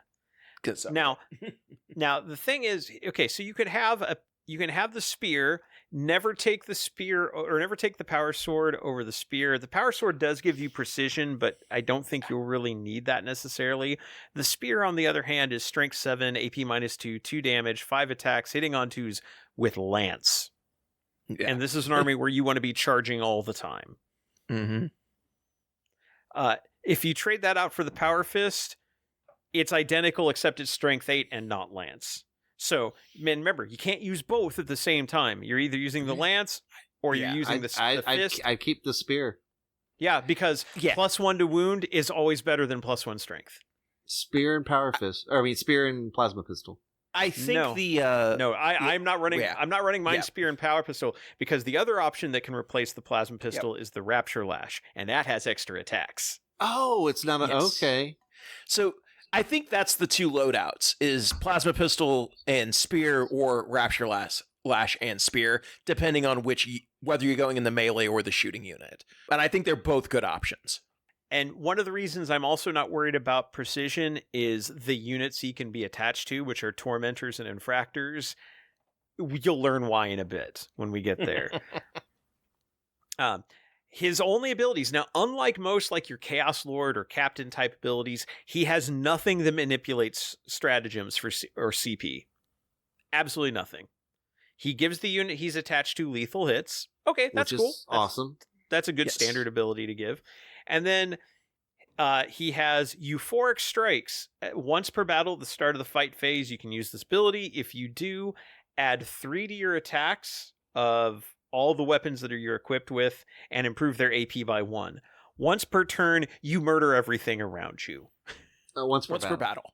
Once per battle. Yeah, once per battle. Once per turn would be Once per turn would way be more awesome. Once per turn would be fantastic. Once per battle, 8 attacks with a spear and another 7 with the lash. That's nuts. Oh gosh, I didn't think of it that way. But Yeah, and then no, AP that's 3 with the nuts. spear and AP 2 with the lash. Yeah, no, that's like once per you're game right. you get into combat, and it could be a horde, it could be an elite squad, doesn't matter. Murder machine. You're gonna So here's my one complaint with him, because this is an army that has so few models, and all he can lead is Infractors and Tormentors. Yep. I would really have liked to him also lead Terminators. And I'm just saying that because I'm looking at this from a Votann perspective. Our main leader is the Call, who can join the Terminators or the battleline units. Yep. And he gives them all lethal hits, which is so nice. He would be cool to join Terminators. That's not the unit that I want him to be able to join. He should be able to join Flawless Blades. Yes. Like that's Fair. the unit that he needs to go with, and he just doesn't have that option, which is annoying. Although we'll get into that later, but lethal hits are kind of anti one of the Flawless Blades things. Sure, but the ability to put a leader in there, like the ability to scout, like, because we'll get to the other ability here, but like No. the ability to scout something like Flawless Blades and the ability to just add more punch to that unit would be outstanding. Except Flawless Blades, I don't think are battle line. Well, I it's guess not- that's true. I guess that's yeah, true. Yeah, you're right. Okay, fair enough. yeah, the other ability, since we haven't talked about it yet, is Lord of the Host. When if he's joined to an Emperor's Children battleline unit, which are your tormentors and infractors, he gains infiltrators and scout 6 inches, and that matters because those 2 units each have one of those abilities. So that makes sure that whatever he joins, he doesn't take that ability away from them. Yes. So he is like, he's flexible, but yeah, he is kind of limited in what he can join. Given that he is a melee character, I could see the value in having him join either, and we'll talk about those units when we get there. I do wish he had a bit more synergy than just giving lethal hits. But I think that's also a trend we're already seeing in this book. We saw it with Fulgrim. We saw it with Lucius. The character, this is not a synergy army. These characters do not care about each other, which is on point for the fluff. Yeah, Just I'll give him annoying. that. Like, I'm gonna say this right now, and by the time we get to the end of this, I think we will all agree. From a translating fluff into rules, this book is a win in that front. Because it definitely gets you the feeling of a whole bunch of selfish bastards running around doing their own thing. Whether they're successful doing that remains to be seen. But as far as like getting that feel, absolutely got it. Nailed it. That's fair. Yeah. And now if you want somebody who can join Noise Marines or Terminators, we get to our next character, the Lord Cacophonist, whose model has not been released yet, but he's the one who has the giant Doom Siren on his back. He looks amazing. So cool. Now, he is effectively in Terminator armor. He's an inch slower than everybody else, but still an inch faster than Terminators. T5, 2 up, 4 up, 6. I mean, that's a Terminator stat line. Yeah, you're right. He comes equipped with a Screamer pistol and a power sword. You can swap him out to have dual Screamer pistols if you Why? want. I guess, maybe. I don't know. He does, like, he is also a range support character, and specifically range support being Okay. Noise Marines. I guess Fair Terminators too, but he gives ranged weapons in the units he joins sustained hits 1, which is not a bad ability. Only and ranged. Oh, yeah. Yeah, only ranged, which is why I would say Noise Marines over Terminators, although you can equip Terminators to be more of a ranged threat as well. So it works. And then the Doom Siren. This is the one Doom Siren in the book, and it is not like any Doom Siren they've ever had. Gone are the days when the Doom Siren was a glorified flamer or a glorified heavy flamer. Nope, it is a completely different beast now. It is a piece of war gear that gives him an ability. In your shooting phase, after this model's unit has shot, select one enemy infantry unit hit by one or more of those attacks. Doesn't have to be him. He doesn't have to hit them with his pistols. It could be any other unit. It'd probably be something he could hit with his pistols. We'll talk about that when we get to Noise Marines. And it specifically has to be one infantry unit. Doesn't work against vehicles. Or one jet infantry bikes. unit hit by one or more of those attacks, roll 3 d6s. For each 4-up, the enemy unit suffers a mortal wound. If an enemy unit suffers one or more mortal wounds as a result of this ability, it must take a battle shock test. Now, that will have synergy with Noise Marines when we get there. He sounds cool. He's not bad. I like him better for Noise Marines than I do for Terminators, and in fact, Agreed. I would always I would almost say that every Noise Marine unit should have one of these attached. I would do that, yes. Yeah. And again, we'll get there when we get there. And then our last character, well, before the last character who can join a unit, I'll say, Sure. is the Sorcerer, who made it across from the Chaos Space Marine book. A little bit different, but, times are tough. Things are weird. And it's basically the same model. I love the fact that, like, if you look in the Chaos Space Marine Codex and you look in this codex, it's the exact same model, except this guy has the weird speaker face taken from the Tormentor and Fractor box. It's a good face. It's a good head. His weapon stat line is similar to the Sorcerer. His ranged attacks, same like strength and damage and AP, but 6 inches less strength. Or 6 inches less range. That's the one thing I know. Sorcerer has 24-inch range on its Infernal Gaze. Agonizing Energies, which is otherwise the exact same ability, 18 inches of range. Does the Sorcerer in the Chaos Space Marine have an Invone save? No. Okay. Yeah. That So just they're- seems weird that a Psyker doesn't have an Invone save. Now, he can join Noise Marines and Infractors and Tormentors. His abilities are, when he's leading a unit, the Warped Interference says that whenever they're targeted by range attacks, they have cover. And then in your shooting phase, after this model has shot, select an infantry unit hit by one or more of those attacks made with the Agonizing Energies, which is its psychic ability. Until the start of your next turn, that unit is racked with agonies. While the unit is racked with agonies, subtract 2 inches from its move characteristic and from charge rolls. I'm still not So- sold on him. Yeah. He's not as much of a force multiplier as like librarians are, or in other armies. So, yeah. He's not bad. He's just he's not great either. Mm-hmm. And I think my comments on him were like, why? yeah. It was between why and meh. And also, this is the second character we've seen that is specifically only have abilities that work against infantry. Yes.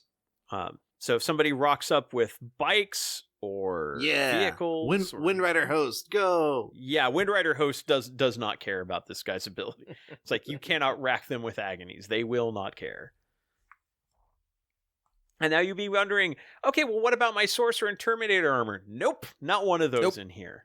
What about What my about Lord my Lord Exultant? Terminator armor? Yeah, Well, you him. got a Cacophonist. Well, that's the best That's you true. got.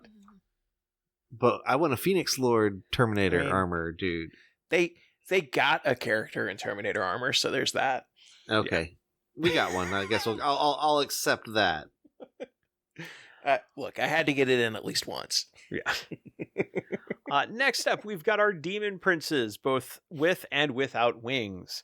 And the Demon Prince, I will say the Demon Prince with wings is pretty much identical to the Heretic Astartes Demon Prince with wings marked for Slaanesh. Same movement, 14 inches, T9, 2 up, 4 up, 10 wounds, 6 up leadership, 3 OC. The weapon stat line is the same. You've got the Hellforged weapons, strike and sweep, the Infernal Cannon, Deadly Demise D3, Deep Strike. When it ends a charge with someone, does mortal wounds you roll a number of d6 equal to this model's wounds remaining. For every 4 up you roll, they take a mortal wound to a max of 6. It plays almost exactly the same. The one difference is that when you fly over, you don't do anything, because like the Demon Prince, like when you fly over, they have to take a battle shock test. Instead, the Demon Prince of Slaanesh with wings just takes 1 less damage from attacks because he likes pain. Especially as That's he's stimulated actually by kind pain of rule. useful. Yeah. Now the Prince without wings is a bit different. It's actually quite a bit different. So same stat line as the Heretic Astartes Demon Prince with wings, but a couple of interesting things. When they're within 3 inches of a Slaanesh infantry unit, they have a lone op, which the nice. Heretic Astartes Demon Prince does not get. He has a 6-inch aura of improving AP if a friendly Slaanesh unit was within 6 inches and made a charge. Useful. And then the Demon Prince of Slaanesh without wings fights on death on a 2-up. Also useful. Yeah. I like whereas- it without wings. Yeah. The one without wings is fast enough, and because of the ability to advance and charge, I don't think you're giving up too much mobility. And considering that fly is kind of a pain in the ass in 10th edition Oh sometimes, gosh, yes. I kind of like this one better. The fact that you can protect it with lone op by running it alongside a unit of flawless blades, infractors, Yeah. tormentors, Demonettes. gives it the protection to get into position. Or it's like it could be running next to Lucius, or Yeah. Oh gosh, yeah. Oh, He is a wow, Slaanesh yeah, you're infantry. because right. they're both, because it just has to be a friendly Infantry, yeah. Slaanesh infantry or Double lone op. or demonettes, Slaanesh infantry. Yeah. Yeah, so this thing actually has a means to get into close combat on foot, and it will also give itself that charge aura. So when it charges, all its attacks are AP improved by 1, which also means your sweeps are now AP 1 instead of AP 0. Your strikes are AP 3, which is great. And fight on death. Yep. Like, I'm glad I have a Demon Prince without, like, one of the older Demon Princes without wings, because I think I might actually use that. I never really use that anymore. I might actually. They both have their roles. I don't think either one is bad. Mm-hmm. I like both of them. Now let's get into Flawless Blades. Oh, these guys have to be perfect, right? And disappointment is palpable. But they're flawless. And nope. All right. So first off, stat line: 8 inches of movement, T5, 3 up, 5 up, save, 3 wounds. This sounds a lot like 8-bound. Yes, it does.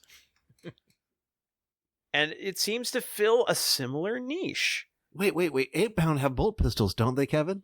Nope. However, 8-bound have something that this unit does not. About twice as many attacks. Yes.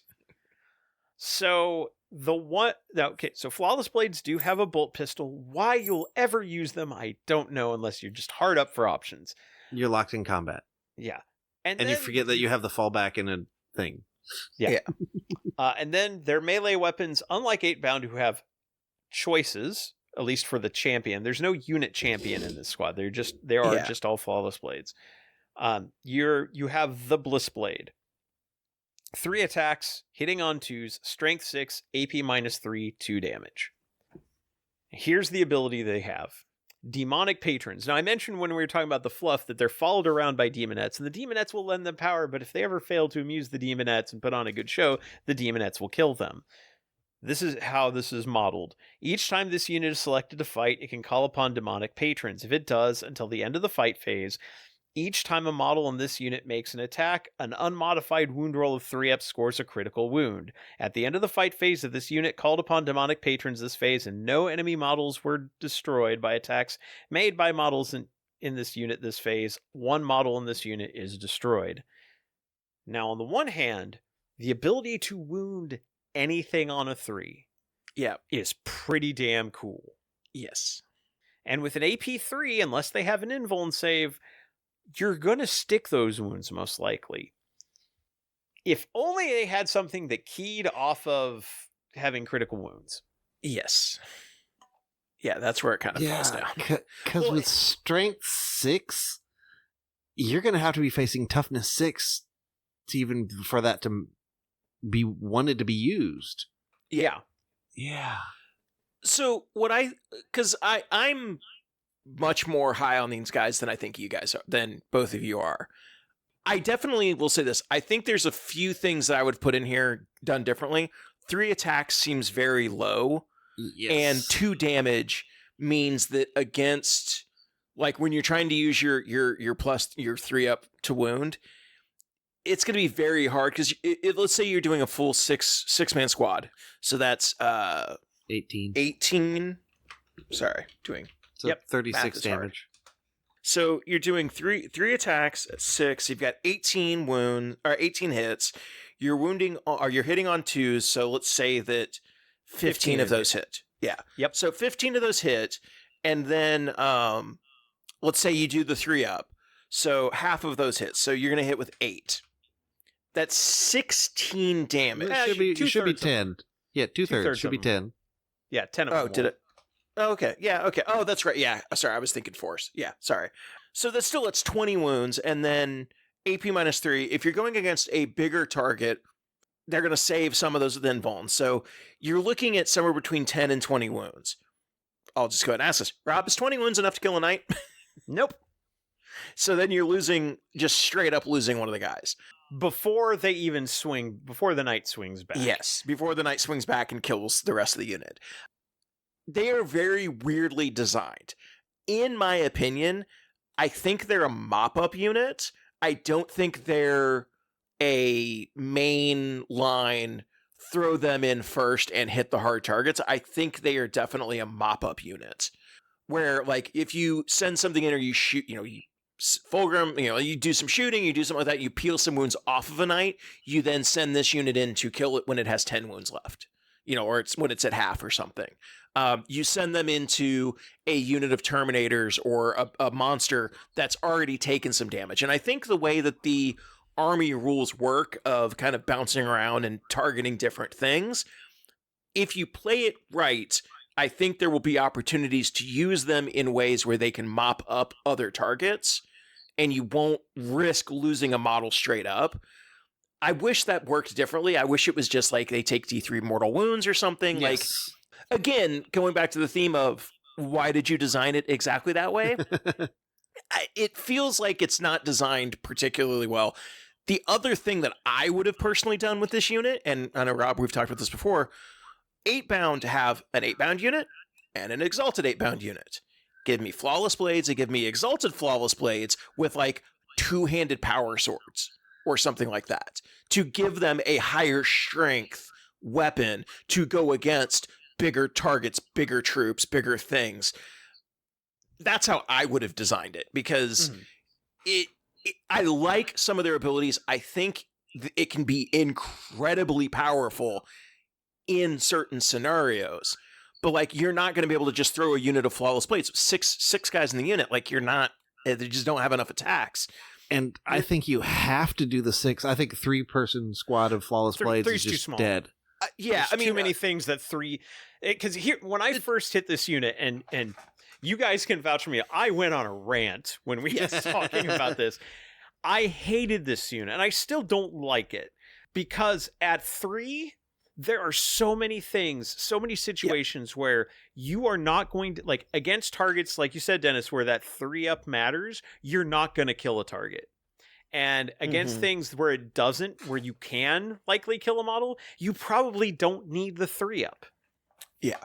And so it just, this unit feels like its purpose is unclear.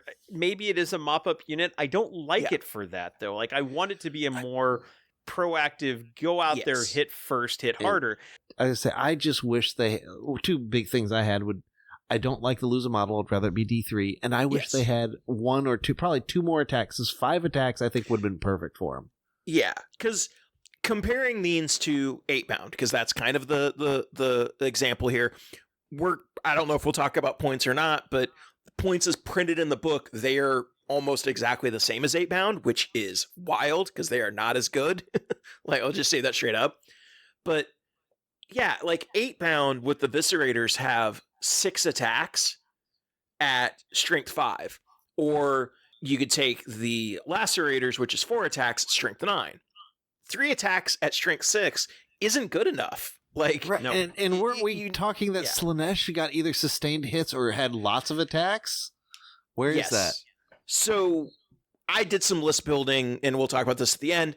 I think if you're going to take things and make them work, I think you have to take them in the detachment, and I forget which one it is, that gives them lethal or sustained hits, because I think you have to get more attacks. I think that is, which is why, like, this unit really needed a force multiplier character to be able to add to them to give them more attacks, sustained hits. Not adding a character that loses low nop to join him? Right, yeah. Like, Lucius does nothing to this unit, doesn't make them better in any way. Like the Lord Exaltant, like, to give them sustained hits or something like that. Or, a sorcerer that could give them sustained hits, or, give them sustained hits by appeasing the demons or something. Like, there's ways you could have made that work. I said, I'm not as down on them as much as you guys are, but I do think they could be better. And I think at being pointed, 260 points for a unit of 6 is crazy. If that's 200 points, which I don't think it will be because that's a crazy discount, but at 200 points, I think they're a very useful unit. I think at 240 or 230, they might be useful, but they don't do the role that you think they should by looking at the profile and like looking at the models. They look like they should be a focused like mainline damage dealer, and they're not. No. Well, I will toss this out, Rob, before we charge them into something. You can throw grenades at least. That is true. So They do have the grenades keyword, yes. if you were softening up characters, if you're softening up targets before they get there, I think they will be very, very good at finishing off units, and you can use the flat 3 to wound in a position where you know you're going to kill models. Because I don't think you would ever use it if you don't know, because the downside is just too high, in my opinion. Yeah. But having 3 up anti everything in your back pocket is not something that I'm going to just scoff at and go like, oh, that's still an incredibly useful ability. Yeah, use it against my 3 toughness Eldar. Well, you don't need it in that case. But we were talking about this, like a 6-man unit with no other buffs or upgrades could like pretty reliably put 20 wounds on a knight in a round of combat. That's not something to scoff at. The problem is if you're hitting a fresh knight, you don't kill the knight, you lose one of the models, and you're instantly now a 5/6 of your effectiveness, and like it just degrades from there. If this was a 10-man unit, losing a model I wouldn't care as much about. A 6-man unit, it becomes really a problem. And to the point earlier of like the 3-man versus the 6-man unit, I don't run my 8-bound in 3-man units unless I'm just out of points, because a 3-man unit of 8-bound dies to bolt pistols. Like, yeah, they don't make it. They don't get I've played against your units. They just die. Yeah, they just died everything. 6-man unit has the resilience to get there. So yeah, about 3 or 4 of them will get there. You have to take them in 6. I would love if they could have gone to... If this unit could go to 10, if this is a 5 to 10 unit instead, and especially at the same points, where it's like 260 for a 10-man unit, that would be I think this unit's great. Yeah, I'll agree with that one. So, a couple things I want to point out. First of all, when you talk, again, doing the comparison to 8-bound, 8-bound have a couple of other things up on this. Yes. They are tougher than Flawless Blades at T6 as opposed to T5. Oh, gosh. Yeah. They move faster. They move faster. They move 9 inches. If the Flawless Blades move 10, and I knew if they move 8 because Lucius moves 8, but if Flawless Blades were faster than 8-bound, then it would, Slaanesh is faster, that would make more sense. Here's the other thing, and Kevin, you kind of hit on this when you said, hey, there should be like, Flawless Blades and Exalted Flawless Blades. I'm going to read you a little bit from the fluff section and figure out where they went wrong here. Each of these Swords Masters carries personalized masterwork weapons honed to lethal perfection over countless battles, with long-powered Bliss Blades or two-handed exemplar Bliss Blades, fashioned and ornamented ... They, in the fluff, they describe them as having these two-handed swords. And if you look at the models for the Combat Patrol, which is where you can get 6 of these, 3 of them have dual blades, and 3 of them have big single blades. And I'm thinking, man, that reminds me of like Grey Knight's falchions versus like power swords or power great swords. And it's like, yeah, if you had the option to either have an exemplar Bliss Blade that was like strength 9, 3 damage, or and is the kill team the only way to get these, Rob? Doing like twice as many attacks, Is the kill team the only way to get these? That's the only. I mean, they'll be available separately eventually, but the Combat Patrol will be the. They are going to be in the Combat Patrol as 2 units of 3. But I was thinking, are they in a separate kill team as well, or did you just mean Combat Patrol? Combat Patrol. Sorry, I meant Combat Patrol. Oh, okay. Because I was going to say, if it was a kill team, maybe like the Jaegers, they'll get their own data sheet for the dual-handed up. But yeah, if it's Combat Patrol, then never mind. Yeah. But no, that right there, if they had an option to take the dual Bliss Blades for more attacks or the exemplar Bliss Blades for stronger attacks, and you could tailor them for what kind of target you wanted to go after, or mix 3 and 3. Mm-hmm. And the thing is, with more attacks, that wounding on 3-ups is terrifying. Then. Absolutely. Well, like I said, just doing the back of the envelope math with no other abilities here, you were wounding Imperial Knights and putting 20 wounds on one in a round of combat. That's crazy out of 6 models. But it's still not enough to do the things that this unit feels like it was designed to do. I was incorrect as well about the 8-bound. 8-bound are 20 points more expensive than this unit currently, and better in every way. Yes, so 20 points is well worth it for this. Oh, absolutely. Also, let's add that 8-pound have an aura ability that makes other world eaters around them slightly better. And then the Exalted 8-pound have, like, for basically, like, I think 20 more points, have much stronger attacks, and they have the overwhelming, like, where the unit can't fall back and stuff like that. So is this where I toss in that I can take a squad of Repentia, and they can take down a knight in one round of combat? So, not a good time to bring that up. Well, so actually, because they have a means to re-roll hits and wounds. Yes, correct. Somebody pointed out on the Facebook comment. I haven't had a chance to go in and look at it. They were saying that the Palatine's ability only applies to the Palatine, not to the unit. So I don't know. This was a squad that didn't have a Palatine in it. You could just do this with a base Repentia squad. Okay, with the base Repentia squad. Okay, because I remember we were talking about that, and I was like, I'd have to like talk to Dennis about that. We just hadn't had a chance to talk yet. So yeah, I mean, again, like I think this is a powerful unit. I don't think it's the mainline damage dealers that this army needs them to be for the army to be like fully effective. But I think this unit is still, I think this is a sleeper unit. And I think that it's going to be, people that figure out how to use it are going to be able to use it very effectively. I think if you want to use them effectively, they have to get into combat with their full complement of 6. And that leans towards using like a Land Raider to deliver them. Mm-hmm. Agreed. Because you can't. Because that's the thing. It's like, you mentioned losing one of them, you lose a 6th of your ability. If you lose like 1 or 2 of them to shooting before they get into combat, then you may not have the damage to do what you need to do anyway. Exactly. So well, and spoilers to kind of some of the list designs that I was working on. Having the Land Raider las cannons is also really good to soften up those targets that you're going after. So right. All right, so from the flawless blades who are maybe not so flawless, let's move on.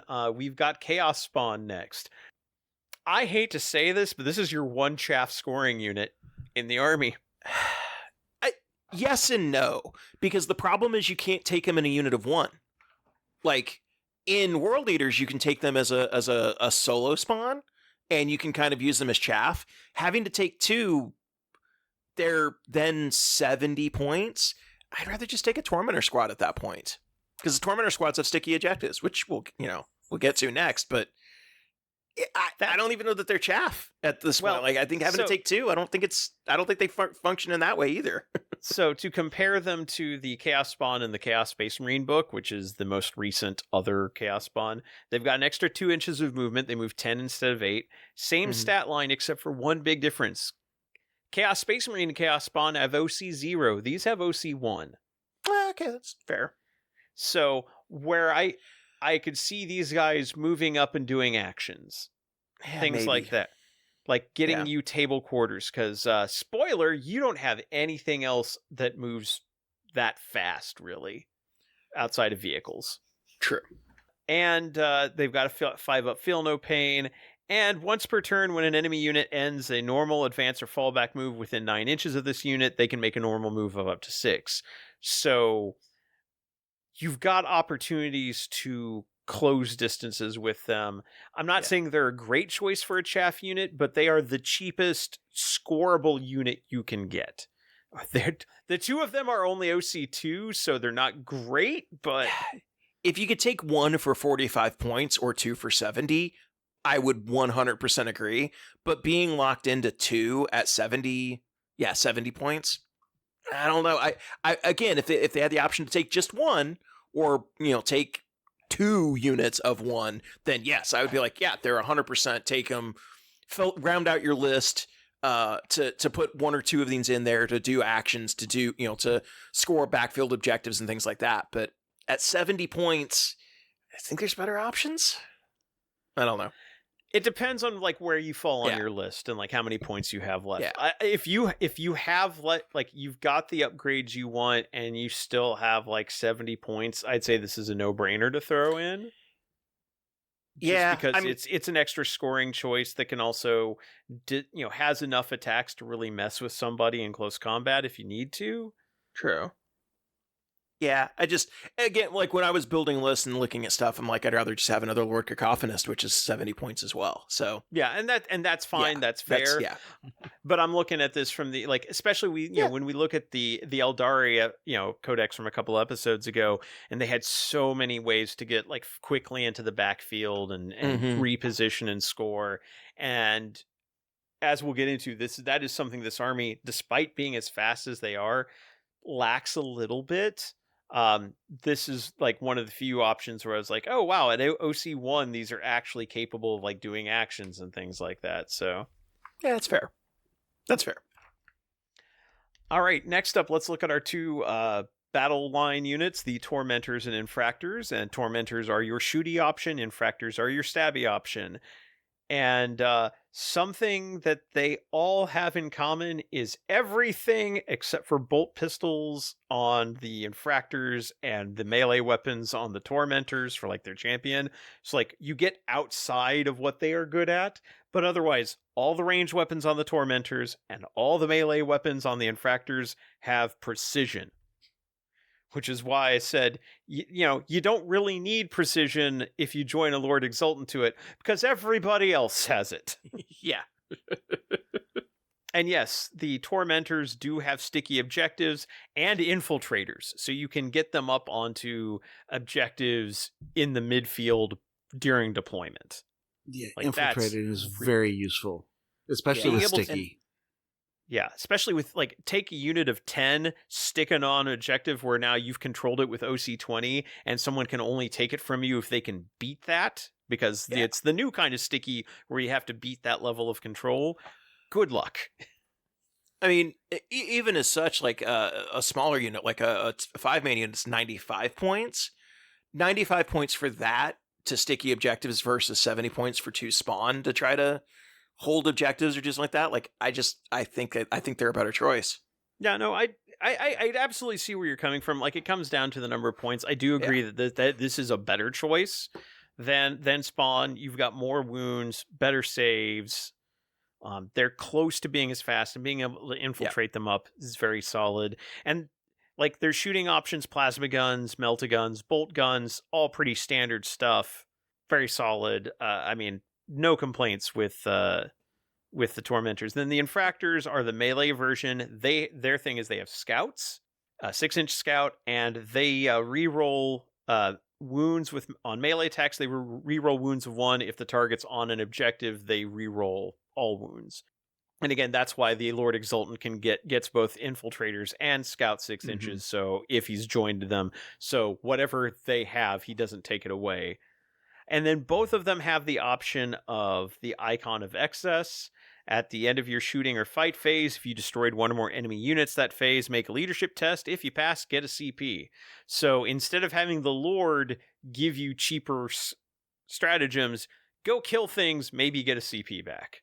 I'm just going to say I like both of these as your battle line units. They're good for what they do. Yeah. Yeah. The one danger I would say with these is because Tormentors have Infiltrate and Infractors have Scouts, you're going to be wanting to push up early. There is a temptation to push up off of your home objectives and leave them wide open. Yeah. No, I don't have that temptation. Unless I'm sticking a Land Raider on my home objective. Well, see, that's the thing. It's like you want to have a unit of Tormentors maybe on a home objective, turn 1, to sticky it. And that's where like maybe having a unit of 10 stickied up and kind of like guarding the back line, maybe moving up a little bit, but holding that, screening it a bit so that people can't deep strike as easily onto it. And most things that would be able to deep strike won't beat that OC20 that you've stuck on there. So that would give you a chance to shoot them off. Or solution, have 2 squads. One that you actually infiltrate with, one that you put on the objective. Well, yeah, that's what I said. Like, you just want to make sure that you have... Have at least one, Yeah, you can't... There's a temptation with this army, and this is, again, where I get to that, like, high floor. There's a temptation on this army to rush everything forward, because you can. And you can push everything forward, and it could put you in a bad spot if you're not careful. And one of the reasons is... this army also has a serious range problem, and we're going to get to that especially when we get to Noise Marines. We've got a serious range problem. The best range you've got outside of like the last cannons on a Land Raider are the Tormentors' bolt guns. That's not a good place to be. Yeah. What are you talking about? Reaper autocannon is 36. You get one. Like, you get one. Like, it's, yeah. No, this army does have a serious, like, range issue. Like, to me, they feel a little bit like, kind of getting to larger army thoughts, they feel a little bit kind of like a cross between, like, some of the things that World Leaders are good at and some of the things that Grey Knights are good at, but not as good at either of them. Like, they feel like a very mobile mid-range shooting army or a very fast assault army. And I don't think you really want to mix the two. Like, I think you have to build it one way or the other. So, like, I don't know that I don't know that I would see, like, a lot of Tormentors and Infractors. I think you see probably one or the other. I don't know. That's just kind of my thoughts with list building. I will say, whatever you go after, like, getting assassination as a secondary objective is going to be great for this army, because you've got lots of ways to get precision, and, like, you will absolutely slaughter infantry and characters with this army. Like, no character is safe when these are your battle line. Yeah. Like, the Infractors put out a ton of attacks. They come equipped with dueling sabers or power sword on the Obsessionist. 4 attacks each, hitting on 3, strength 4, AP 1 or 2, depending on if it's the dueling saber or the power sword. Rerolling wounds of 1. I mean, you will put the hurt on a lot of characters with that. So, like, there's some objectives you will score very well with this army. Getting on to Chaos Terminators, they are equipped the way that all Chaos Terminator kits are. Same options, nothing really surprising here. Heavy Flamer option, Reaper autocannon option. Chain Fists, not bad to have. Auto anti-vehicle 3-up is going to be kind of handy in this army, so there's definitely a spot for Chaos Terminators in here. They are your one unit with Deep Strike that is Emperor's Children. No. Other than Fulgrim. And the Demon Prince with wings. Well, okay, yeah, and the Demon Prince with wings. Yeah. But as far as, like, an infantry unit, this is your really one of your few Deep Strikers. And then they're lethal. They have the lethal obsession rule in your shooting phase. Each time this unit is selected to shoot, if it makes 1 or more range attacks and all of them are target the same enemy unit, and then until the end of the turn, when you declare a charge, if the enemy unit is the target of the charge, you can reroll the charge roll. Which means, yes, you can have long-range shooting, but you really want to be close up because you want to be charging the thing you shot at. Right. I'm just going to say I'm not impressed with the Chaos Terminators here. Nah.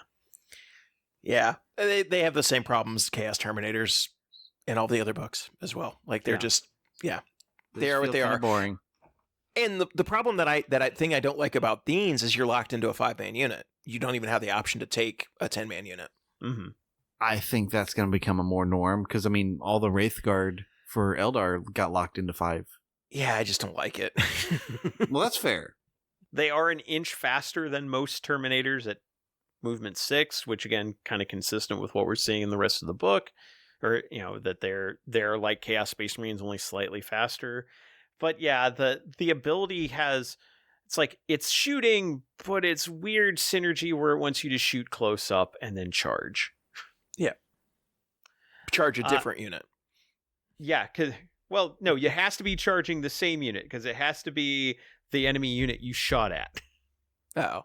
Oh, yeah. Well, if you do that, then you can't advance. Yeah. Well, then you can't do the advance and charge. But yeah. No, you could, because different phases. You can't. Oh, I guess that's true. Yeah. You can't. Fair enough. You couldn't fall back and shoot it and then charge it, but you could advance, shoot it, and charge it, as long as another unit doesn't shoot it first. And this goes back to Rob's point that this army rule is confusing for people starting out. Yes. Yeah. And again, the synergy is really weird here. You've got a Chaos Land Raider. It is identical to a standard Chaos Land Raider. And I'm going to echo Kevin. This feels like a must-take if you're going to use Flawless Blades. It really kind of is. It is. It absolutely is. Because Flawless Blades do take up 2 spots, just like Terminators. And you can put 14 people inside. There's no one that's joining Flawless Blades other than Lucius. And why would you? So just, 6 Flawless Blades and a Land Raider, that's 500 some points. And then take Fulgrim for your other 500. There's your army. In fact, no, that is 500 points. 6 Flawless Blades are 260 and a Land Raider is 240. Comparing that to the current points for Chaos Land Raider 240, yeah, I don't think that's a That's probably not quarter of gonna your move, army yeah. for delivering one unit, but it's also some of the best punch you're going to have. And that is a weird thing to say. I mean, las cannons are nice. Las cannons are nice, and it's one of the strongest things you have. It's the strongest gun you have in this army. It's one of the few things that can hit at more than 2 feet away. Now, some of you may be saying, but guys, there's Noise Marines. Noise Marines have Blastmasters. Those can hit at more than 2 feet away. Don't get so fast now, young.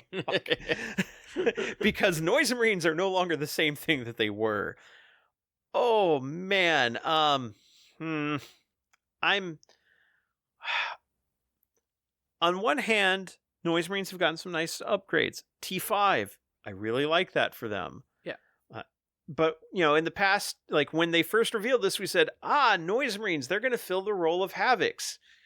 No, because they cap out range-wise at 18 inches. Yeah. Everything does. Now, I will say the Blastmaster is great, and the fact that you can take 2 in a unit is phenomenal. And the Blastmaster is really solid. The single frequency, 3 attacks, hitting on 3s, strength 10, AP -2, 3 damage. That's great. If only it was at more than 18 inches away. Yeah, it really should be 24. Yeah. It used to be 36. Oh, that's true. At varied frequency, 6 attacks, strength 6, AP -2, 1 damage.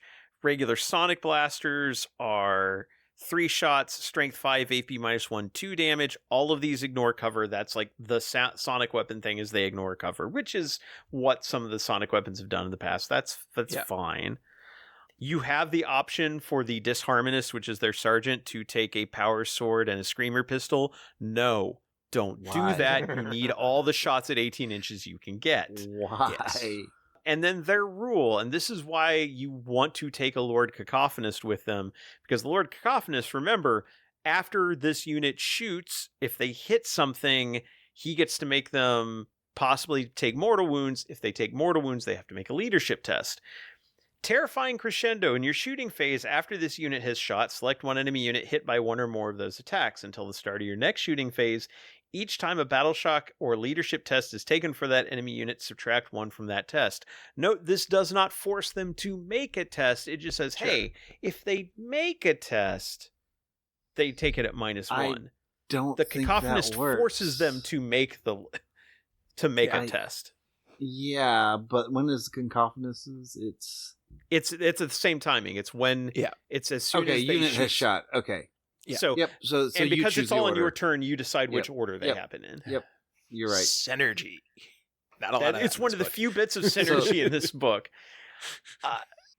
On the one hand, the Noise Marines, like that strength 10 shooting is great. Strength 10, we've said, like that's the threshold where you want to hit for anti-vehicle fire, and 3 damage each, 3 shots. You can have 6 shots with 2 Blastmasters there. And hey, Lord Cacophonist gives them sustained hits 1. That's great. That all works well together. And again, one of the reasons why I say you want a Lord Cacophonist in every squad of Noise Marines, because they're not battle line, unlike most of like the Cult Marines. They're their own like kind of heavy support role. But 18 inches. Yeah. Even with the advance and here's the other thing. Okay, well, it's like, well, yeah, 18 inches, but they move 6 and they can advance and shoot. But you can't double up their fire if they do. If you have 2 units of Noise Marines and you can't seal the deal with the first one, the other one can't shoot at it because if they both advance to try to get the extra range. And for them, I'll say this, for the most part, if you're at max range, which you might not be, you might be 1 or 2 inches in, someone can move 6. You're now in charge range. Yeah. Because that's a complaint. Constantly on that threshold, Yeah, I've constantly complained about Eldar and Votann at times. It's like, hey, my 18-inch shooting is great for if I shoot you, but then you'll charge me next turn. Yay.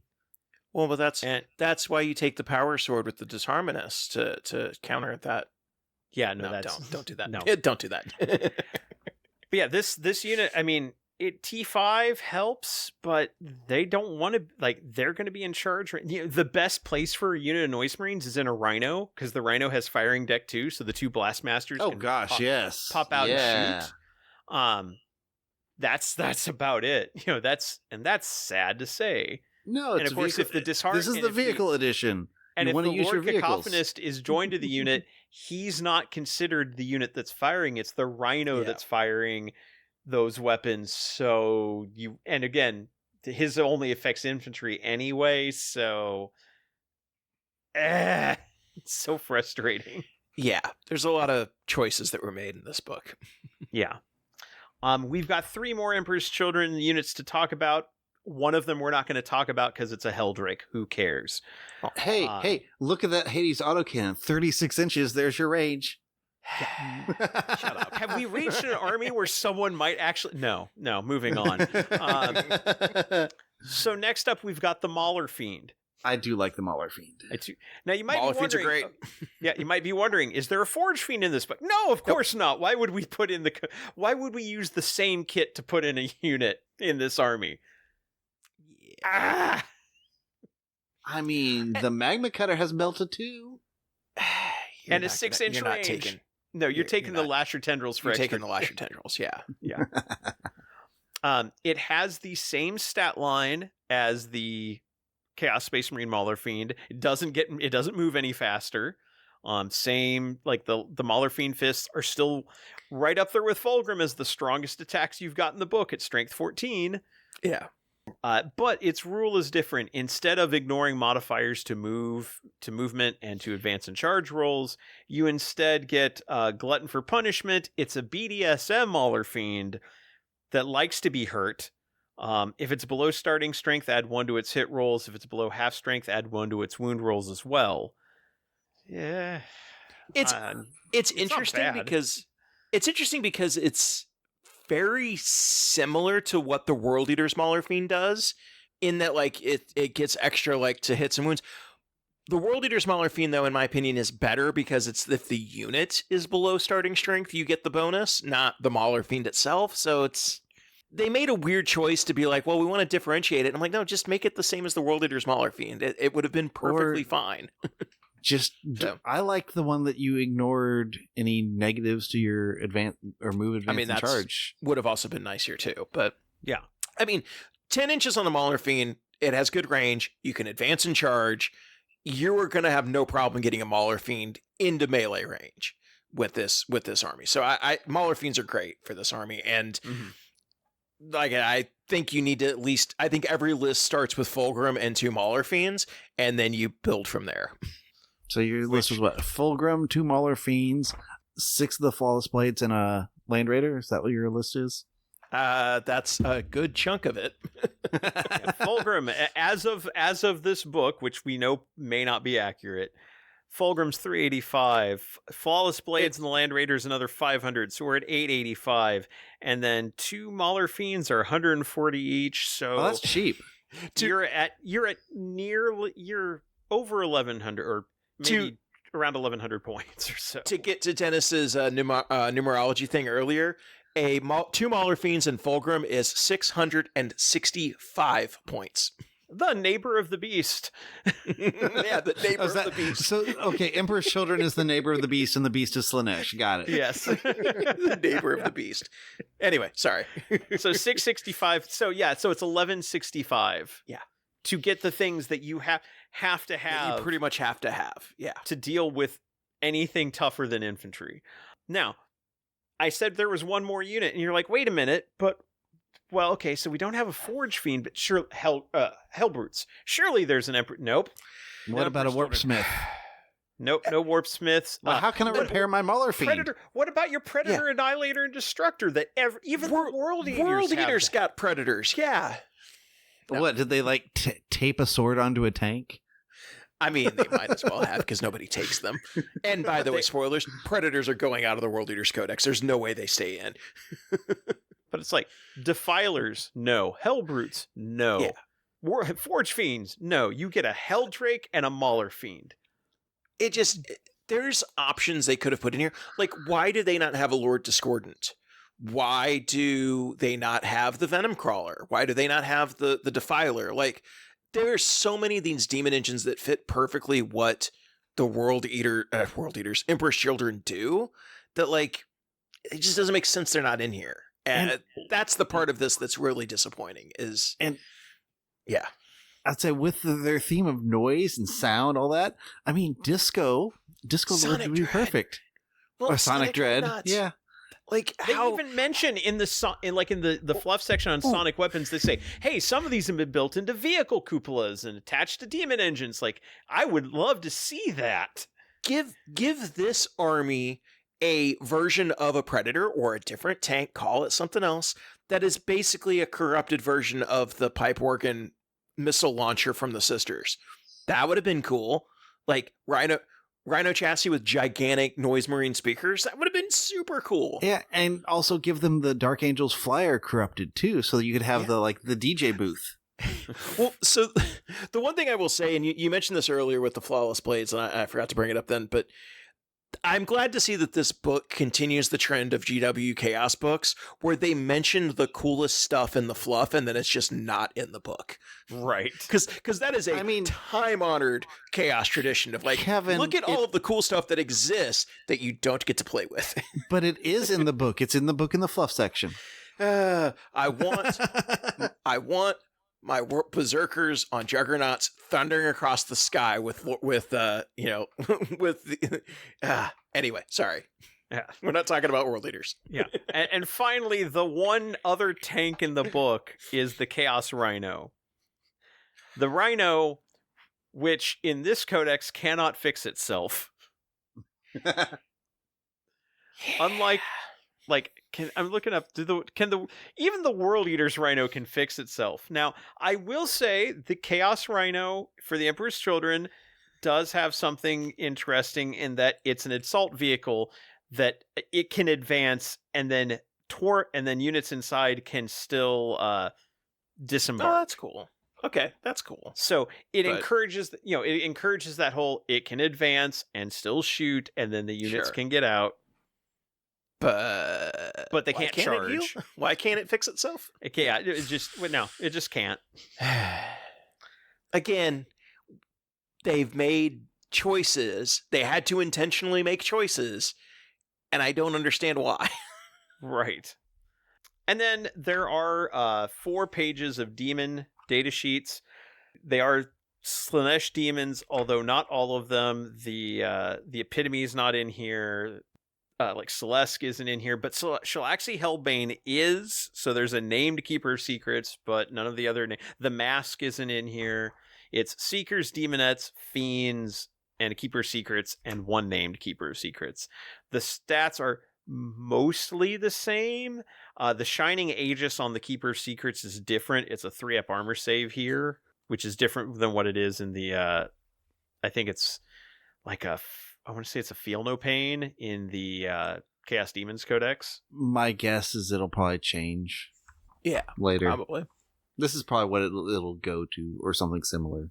Yeah. So they're like, the stats are mostly the same, but there's a couple little tweaks here and there. And also they have a different faction keyword. They have a faction Legions of Excess, not Legions Demonica.